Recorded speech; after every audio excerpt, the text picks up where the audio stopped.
Lu tahu sendiri konten gue tuh wisatawan mancanegara, turis gitu, bule gitu. Emang kalau mereka lagi iwik-iwik gimana? Berangkat lagi gue Timor Leste. Rumahnya Krisdayanti gue syuting. Kayak Ketemu. gitu-gitu. Raul Lemos gue suruh, salamin buat Krisdayanti dari David di Bali. Assalamualaikum warahmatullahi wabarakatuh.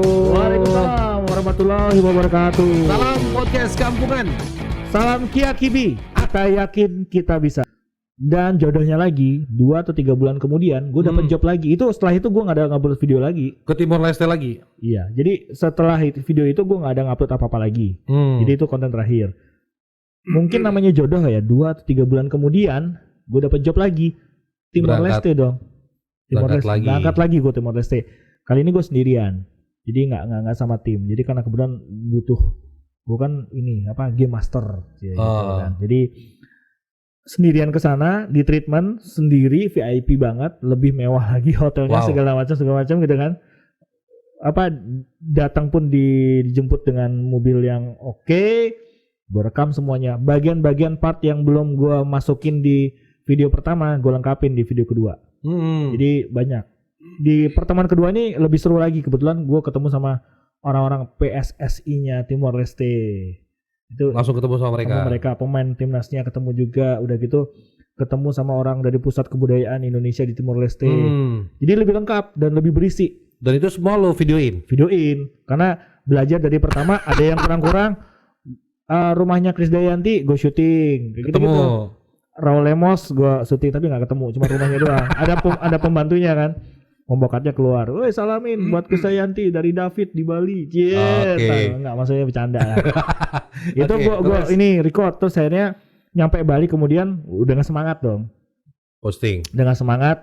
Edit dulu. Ya sekali lagi cuma bisa cut trim, potong sambung. Nah, udah, habis itu upload meledak lagi cuy. Meledak lagi yang nonton. Lebih baik dari video sebelumnya? Sama. Kurang lebih responnya sama. Jadi akhirnya 2 video itu yang jadi sesuatu yang merubah hidup gua gitu loh. Jadi setelah 2 video itu meledak, nah di saat itulah kebingungan gua muncul. Kenapa bingung? Gua mau bikin konten apa lagi? Masa gua harus ke Timor Leste lagi cuy, sama seperti yang lu pikirin kan? Iya Masa gua harus ke Timor Leste lagi? Iya benar. Terus akhirnya video ketiga gue korek-korek nih bagian-bagian yang kebuang dari 2 video itu. Gue istilahnya nyari sisa-sisanya, apa yang kurang. Kan gue waktu itu banyak tuh yang sampah-sampahnya gue kumpulin, gue bikinin konten lagi. Naik lagi 3 video naik. 3 video gara-gara semua Timor Leste. Yang 1, 2 tuh kunjungan, yang ketiga tuh hotelnya. Jadi gue ngebahas hotelnya, fasilitas kamarnya segala macam. Naik juga.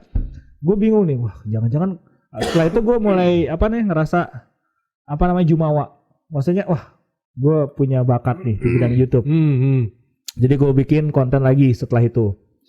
Ini kita ngomong durasi berapa lama nih? Gak apa-apa, santai aja. Akhirnya gue bikin konten lagi cuy. Konten ogoh-ogoh. Nah itu tonggak gue mulai serius di YouTube. Jadi setelah konten 1, 2, 3 Timor Leste itu kan gue nggak mungkin lah ke Timor Leste. Ya maksudnya belum ada job ke sana. Betul. 3 abisnya gue bikin konten ogoh-ogoh waktu itu pas nyepi tahun lalu. Nah, gue sebagai seorang jurnalis, kita ini kan harus tahu aja gitu informasi apa gitu kan ya. Jadi waktu itu dan rasa kemauan untuk menyampaikan sesuatu itu besar. Ya? Pamernya tuh besar gitu maksudnya.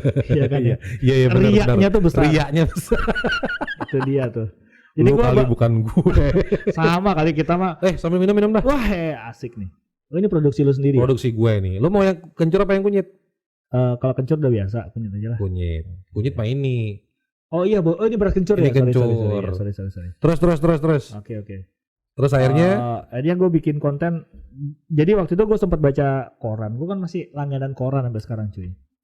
Masih langganan koran karena zaman koran digital lo masih baca koran. Iya dong. Karena itu di Play Store banyak kali. Iya tahu, tapi gue nggak ada yang bisa menggantikan bau-bau koran. Koran itu rasanya udah jadi sarapan gue setiap pagi gitu. Jadi waktu itu baca koran Radar Bali, Bali ya kan ada ceritanya si Banjar ini menjadi ogoh-ogoh terbaik di Denpasar, ada 2 Banjar. Oh iya. Nah, waktu itu di Denpasar, logo terbaik. Akhirnya bismillah, gue minum dulu deh. Akhirnya gue datang liput, gue videoin segala macam, gue bikin judul Ogoh-ogoh terbaik Bali 2019. Ya gue bikin aja ogoh-ogoh terbaik Bali, kan clickbait dikit gak apa-apa lah ya. Ogoh-ogoh Bali terbaik 2019. Terus gue bikin thumbnailnya itu yang ogoh-ogoh 2 itu gitu kan. Meledak cuy. Banyak juga yang nonton, sama juga sekitar ratusan ribu kali nonton. Pokoknya semenjak itu subscriber naik. Itu udah di angka 5.000 kalau nggak salah subscriber gue. Iya. Jadi gue langsung apa akhirnya yang lo pikirin untuk apalagi? Nah, apalagi nih. Nah, ini nih satu. Ini gue ngomong jumawanya gue ya, 1 2 3 4 video ini populer ya. Yang kelima ini karena gue lagi mencari jati diri nih. Jadi sekali lagi ini ada hubungannya, apa goalnya nanti yang bisa teman-teman pelajarin dari sini. Setelah itu gue kan ngerasa gue bikin apa aja bakal viral nih. Gue udah punya 5.000 subscriber gitu kan ya. Mulai nih, wah ada satu konten yang gue nggak banget. Apa tuh? Gue nggak perhatiin konten lo semuanya sih. Iya sih. Itu konten yang nggak banget tapi gue lakuin. Apain? Prank man.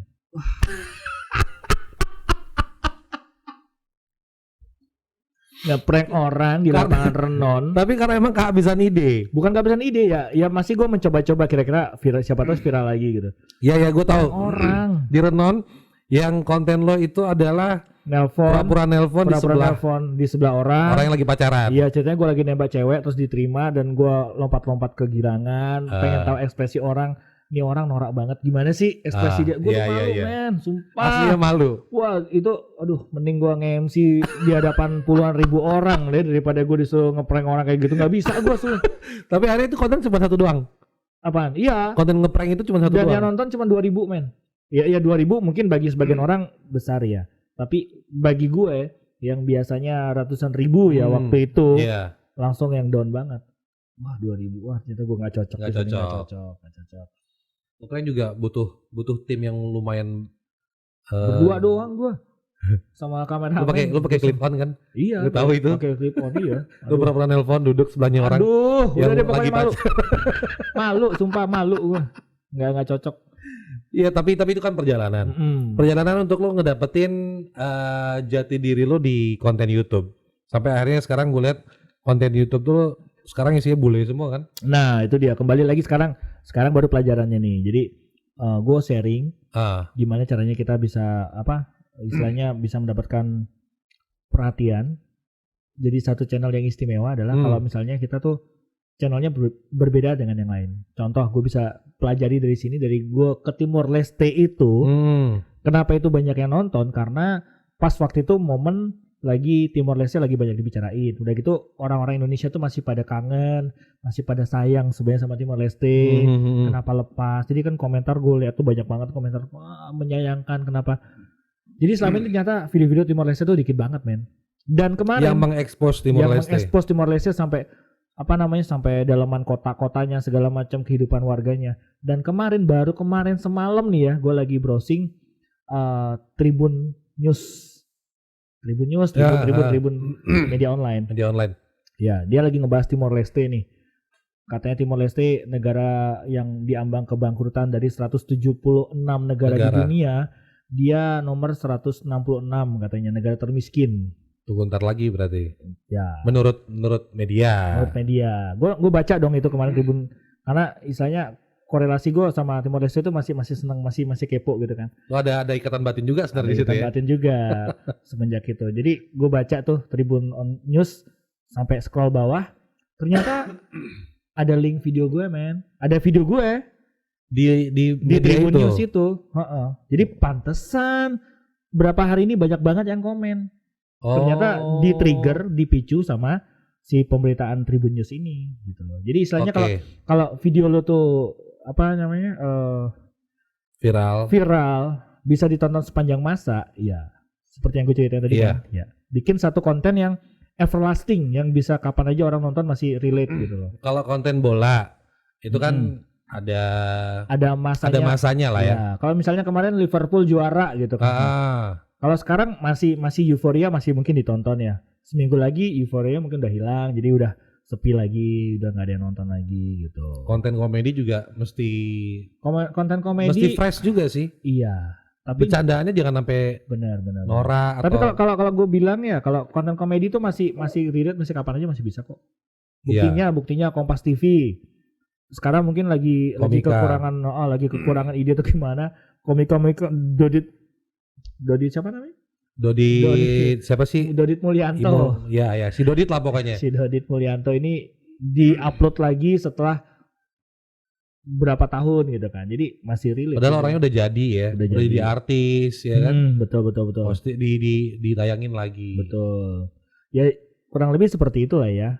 Bikin satu konten yang nggak apa-apa kalau misalnya spesialis lo suka olahraga ya upload olahraga, tapi dengan konsekuensi bahwa video lo yang kemarin-kemarin mungkin tidak akan ditonton lagi orang di hari berikutnya gitu kan. Jadi lo harus rajin upload gitu. 156.000 subscriber dengan ratusan jam tayang. Bukan ratusan, udah jutaan. Jutaan jam tayang maksud gue. Jutaan jam tayang berarti udah ada passive income dong ya? Iya. Apa bilang? Passive income. Passive income bukan dong. Pasif sebenarnya. Pasif itu tidak akan menjadi apa-apa kalau kamu tidak aktif gitu. So berarti kalau lo main YouTube harus rajin posting? Harus rajin posting. Karena misalnya nih 7 hari ya. Seminggu. Satu video lo misalnya ditonton 50.000. 50.000 dikali 7 350.000 yang lo dapat apabila lo posting setiap hari. Setiap hari selama seminggu. Betul. Oke, setiap hari berarti ya. Terus misalnya lo cuman posting 2 kali seminggu. Berarti misalnya satu kali video 50.000 cuma dapat 100.000 dong. 100.000 views. Ya. Bandingkan 100.000 views sama 350.000 ya. Jadi semakin lu sering upload video, algoritma YouTube itu akan semakin membantu mendorong video lu tuh masuk di beranda pencarian. Jadi semakin banyak ditonton sama orang. Iya. Kemarin tuh gue ngomong sama produser gue kan. Udahlah, gue postingnya seminggu sekali gitu ya kan. Karena berhubung kan nyiapin narasumber juga nggak gampang.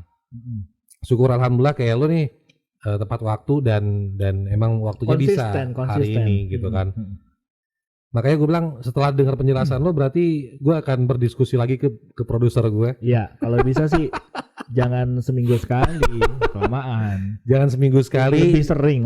Seminggu ya kalau bisa 7 kali lah ya. Jadi setiap hari postingnya ya. Bisa. Supaya tetap cepet jadi duit.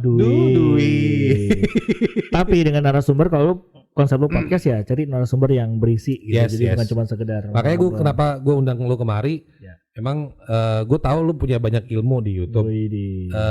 Gue minta karena kan sebelum kita ketemu di sini kita juga udah sempet chat kan. Fit lu segala macam kita ngobrol. Kapan deh kita ke Denpasar? Kita ngobrol untuk bagi-bagi tips menjadi seorang YouTuber. Ternyata lu yang kemari ya kan.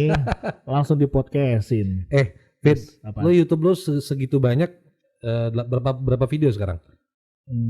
Kalau nggak salah udah 80-an kali ya. Oh ya, jadi mau ngomongin sekali lagi nih, kalau mau bikin satu konten video ya, lo mesti harus bikin satu yang unik banget loh, yang belum pernah ada sebelumnya, ataupun kalau udah ada ATM, amati, tiru, modifikasi. Itu kan udah jago loh. Ini udah tahu kan seperti itu. Iya. Jadi semacam kenapa kita nonton Net TV karena itu kontennya hiburan. Yes. Kenapa kita nonton Metro TV karena itu adalah news. Betul. Jadi demikian pula halnya sama channel lu gitu kan. Jadi lu harus bikin satu hal. Kenapa orang nontonin lu? Karena lu lucu gitu kan. Misalnya contoh, komedi. Kenapa nonton David Alan TV? Karena lu bisa ngeliatin bule-bule internasional mereka mencoba hal-hal baru yang dalam hidup mereka nggak pernah mereka lakukan, tapi mereka hidup ala Indonesia. Jadi misalnya kemarin bule makan pecel gitu kan. Makan pecel, makan durian, makan jengkol, belajar jongkok. Itu dia tuh. Simple sebenarnya, tapi ya itulah. Dalam artian gue memperkenalkan Indonesia ke para wisatawan asing. Itu sih sebenarnya misi gue. Iya. Tapi bener loh, ternyata bule nggak semuanya bisa jongkok loh. Iya kan? Iya serius ya. Karena biasa buang air juga duduk kan. Benar. Terus ada yang bilang sama gue, salah lu bang, cewek-cewek bule ya pasti bisa jongkok lah gitu. Emang mereka pipisnya gimana? Emang kalau mereka lagi iwik-iwik gimana gitu. Gitu. Wah mereka pada nggak tahu. Suruh nonton aja dulu. Suruh nonton aja. Kalau misalnya di luar negeri kan toiletnya ini semua duduk semua. Ya kalau cewek begitu ya mereka dalam posisi duduk lah. Iyalah. Ya. Terus apa nih? Lo pengen menuju kemana nih? YouTube lo sekarang akhirnya lo berusaha konsisten dengan 80 video itu kan lo otomatis nggak kerja sendiri dong? Nggak kerja sendiri sebenarnya sih kerja berapa tim? Berdua doang. Tapi sebenarnya itu salah men. Kenapa? Jadi gini, di satu titik ya. Kalau misalnya di titik gue sekarang ini sudah seharusnya gue dibantu sama editor sendiri. Jadi ceritanya mestinya di konten gue itu gue syuting ditemenin sama kameramen doang satu. Udah gitu pada saat ngedit, gue ngedit sendiri. Karena konten gue tuh bahasa Inggris. Takutnya salah terjemahan. Bukannya salah terjemahan ya, maksudnya bahasa Inggris gue tuh sebenarnya nggak bagus, men. Jadi banyak yang salah. Jadi kan gue tahu letak kesalahan gue itu. Jadi gue yang ngekat sendiri biar gue nggak malu, men, gitu kan. Karena kadang kita ngomong bahasa Inggris kan bukan bahasa kita ya. Mikir dulu 2 kali. Terjemahin dulu baru dirangkai kata-katanya gitu. Jadi kenapa gue belum pakai editor ya karena gue doang yang tahu di mana letak kesalahan. Jadi itu gue cut sambungin. Berarti lo kalau cari editor yang paham bahasa Inggris dan tahu kelemahan lo di mana dong? Betul. Iya. Itu dia. Ada yang mau ngelamar mungkin? Boleh silakan. Sekarang saya lagi mencari nih. 156.000 subscriber. Iya. Jutaan jam tayang. Betul. Penghasilan lo berapa? Cici. Jadi semenjak pandemi dari YouTube ya. Ya, dari YouTube. Jadi ceritanya begini nih. Gue juga biar bisa motivasi. Benar. Ya kan. Gue tunjukin deh. Tunjukin aja enggak apa-apa. Jangan. Jadi gini nih, semenjak pandemi. Sebelum pandemi itu kan gue udah berpenghasilan juga. Lumayan. Jadi dari event organizer gue bisa dapat penghasilan juga dari YouTube. Dari YouTube itu kemarin gue enggak ambil sama sekali, men. Jadi benar-benar pure gue ambil duit dari YouTube itu penghasilan buat invest peralatan. Jadi kayak gue beli kamera sendiri, mic, beli laptop yang ROG sekalian gitu kan, yang harga belasan juta. Jadi semua berarti semua gue ambil dari situ, dari YouTube. Nah begitu pandemi gue semakin aktif tuh karena gue nggak ada kerjaan lain. Jadi IO pun nggak jalan, MC kita juga nggak ada panggungnya ya, nggak ada event ya, sedih banget ya. Akhirnya gue jualan jamu. Iya benar. Tapi alhamdulillah loh, gue gara-gara pandemi ini gue bisa jualan jamu loh. Benar. Banyak hal yang bisa kita pelajari selama pandemi ini, yang selama ini tidak pernah kepikiran, ada kita pikirin ya. Benar kan? Dulu kita jujur nih, dulu gue ketakutan. Gue pindah ke Kelungkung tuh mau kerja apa? Nggak tahu, sedangkan Denpasar kan kalau untuk urusan hiburan kan insya Allah ada terus. Akhirnya COVID makin kenceng, setelah Imlek blast semua 10 job cancel semua. Udahlah, gue hijrah ke Kelungkung, sekalian nyokap gue juga kan harus pensiun. Pikir jualan masker sampai akhirnya tercetus untuk bikin jamu. Orang butuh untuk meningkatkan imunitas tubuhnya. Keren. Promoin jamu gendong. Jamu luar biasa asli Kelungkung by Adrian Shuaib. Enak lah. Iya. Tapi ya itulah, gue juga nggak mau untuk dan nggak bisa lepas dari dunia broadcast. Gue promoin produk gue sendiri juga, gue bikin video sendiri, ya kan. Dan alhamdulillah gue ketemu produser yang total all out nyiapin studio dan seluruh fasilitasnya pure. Dan lo tinggal dateng, ajak bintang tamu, siapin konten, dan nggak boleh kontennya kosong. Intinya harus ada informasi yang bisa diambil dari orang yang nonton. 5 langkah dari rumah lagi. Iya. Berangkat nyampe. Iya, luar biasa. Tapi ini pertanyaan gue belum dijawab loh, Fit. Oh iya. Jadi gini, penghasilan lo berapa dari YouTube? Nah, itu dia. Jadi nggak apa-apa kan gue nanya ini? Nggak apa-apa. Mulai nangis nih. Enggak sih, lumayan. Maksudnya benar-benar di kala pandemi yang gue nggak tahu harus kerja apaan. Iya. Gue seriusin. Dan alhamdulillah malah menjadi kan gitu. 2 digit sekarang. Alhamdulillah. Puluhan dong. Iya, alhamdulillah. Puluhan juta sudah. Alhamdulillah. Iya, semua itu karena 3 tahun gak sih? 3 tahun. 3 tahun. YouTube itu 3 tahun bukan? YouTube tuh 3 tahun gimana? Udah jalan 3 tahun. Oh enggak, gue mulai aktifnya itu dari Nyepi tahun lalu yang ogoh-ogoh itu. Nyepi tahun lalu itu benar baru lu kerjain serius. Benar-benar dari semenjak itu sampai sekarang nggak putus-putus, seminggu 2 kali video dari Nyepi itu. Seminggu 2 kali video. Sekali yang apes-apesnya lah, maksudnya pas lagi gue benar-benar butek banget. Kemarin kan ceritanya Bali sempat ditutup gara-gara pantai ditutup segala macam ditutup, sedangkan lu tahu sendiri konten gue tuh wisatawan mancanegara, turis gitu, bule gitu kan ya. Gue nyari di mana bule itu. Benar. Nah itu agak sedikit susah banget itu, PR banget. Jadi gue sampai ngejagain bule di Canggu ya, pasti karena di Canggu kali kota udah gak ada lagi bule. Benar. Udah kosong banget itu. Banget. Di Canggu gue cari itu sampai nungguin orang belanja di supermarket, di depannya gue tungguin dia keluar, gue samperin, gue kasih kontennya itu macam-macam gitu lah ya. Sampai nggak ada tempat ngumpul lagi, ternyata ada satu lapangan di Canggu, semua bule pada ngumpul di situ, gue samperin. Jadi gue orang yang paling update, tahu kalau lu mau nanya bule ada di mana, lu tanya sama gue. Gue tahu. Di masa pandemi bulenya ngumpul di mana? Ngumpul di mana gue tahu. Tempatnya di bar mana gue tahu. Karena emang itu konten lu. Ya kan itu konten gue. Gitu. Kalau nggak ada gue nangis sumpah gitu.